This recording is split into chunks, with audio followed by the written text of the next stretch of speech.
Henry Clay, a political giant throughout much of the 19th century, made an enormous impact on America during his time in the government, specifically on its economy through his American system, and on America's social aspects through his work on many important compromises. Henry Clay was born into an average planter family in Hanover County, Virginia, on April 12, 1777. In 1797, he moved to Lexington, Kentucky, where he married Lucretia Hart in 1799. There, Clay began a career in law as an attorney, with one of his most notable clients being Aaron Burr, who was accused of planning an expedition into Spanish territory in 1806. Clay successfully defended Burr. After being elected as the representative to the Kentucky General Assembly in 1803, Clay was elected to be a senator of Kentucky in 1806. Although he only served for about 2 months, Clay began advocating for internal improvements and he established a reputation. In 1807, after leaving the Senate, Clay was elected as Speaker of the Kentucky House of Representatives. 3 years later, Clay was again elected to the Senate, where he served for 14 months, arguing for a more aggressive policy towards Britain and the annexation of West Florida. After his term was over, Clay decided to run for the United States House of Representatives, as he did not like the rules of the Senate. He won the election easily in 1811. On the first day of his first term, Clay was chosen to be the Speaker of the House, making him the youngest Speaker in United States history and the only person, except for during the first session of Congress in 1789, to be given this position on his or her first day. As the Speaker, Clay played an important role in the War of 1812, helping pass President Madison's declaration of war with little resistance. As a war hawk, Clay was strongly in favor of the war, and his support for the war and his important position in government at the time pushed America to enter the conflict, which greatly impacted the nation. The War of 1812 was heavily influential on the United States, as it emerged from the war with a surge of nationalism, and northern industry boomed as a result of the high tariffs passed during the war that were created out of an anti-British mood in the country. This economic boom laid the groundwork for industry as the staple of the North, and was further developed in the years following the war, specifically by Clay. After the war, Clay and other members of the federal government created a plan to unify the nation, protect America's new industries, and stabilize the national currency.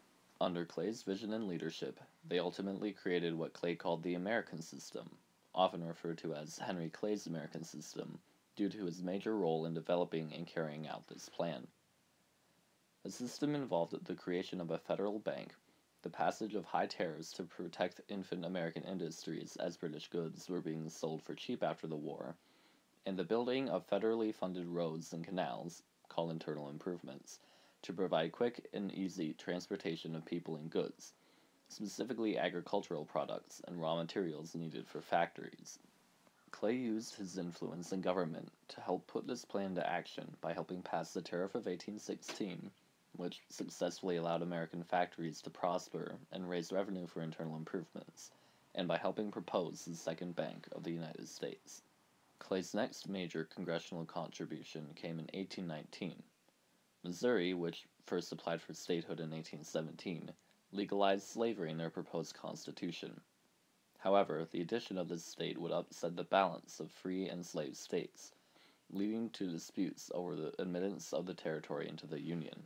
To settle this dispute, Clay, still Speaker of the House at the time, proposed that Missouri would be admitted as a slave state, and the territory of Maine would be admitted at the same time as the free state, thus preserving the balance. After guiding further refinement to this idea, Clay helped pass the Missouri Compromise in 1820.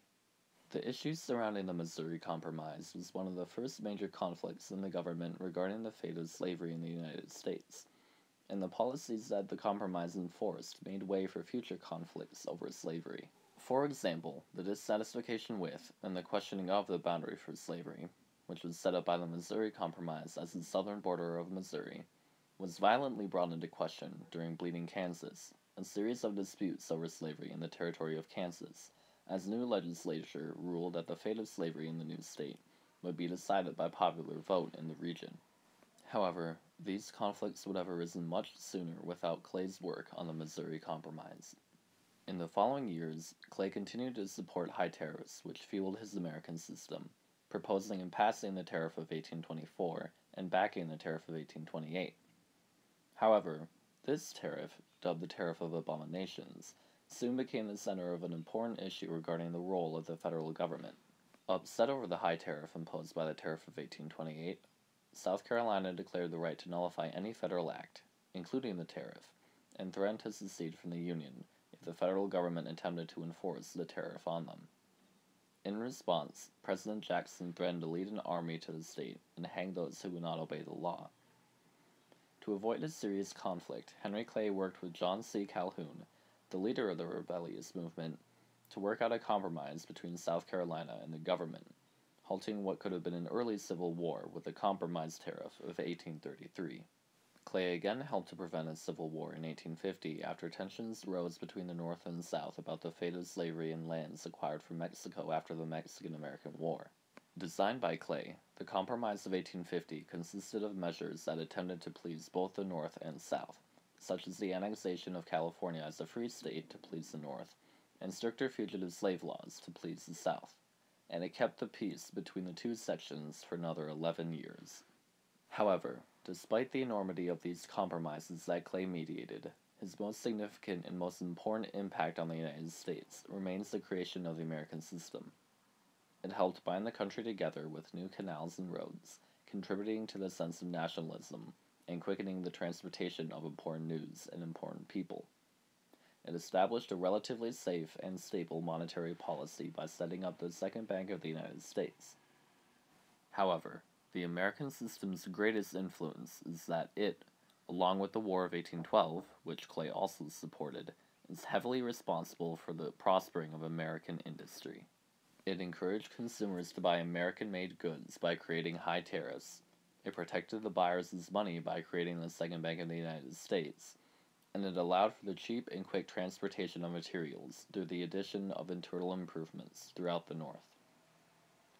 The institution of Northern industry gave America a stable, reliable, and self-sufficient economy for the first time.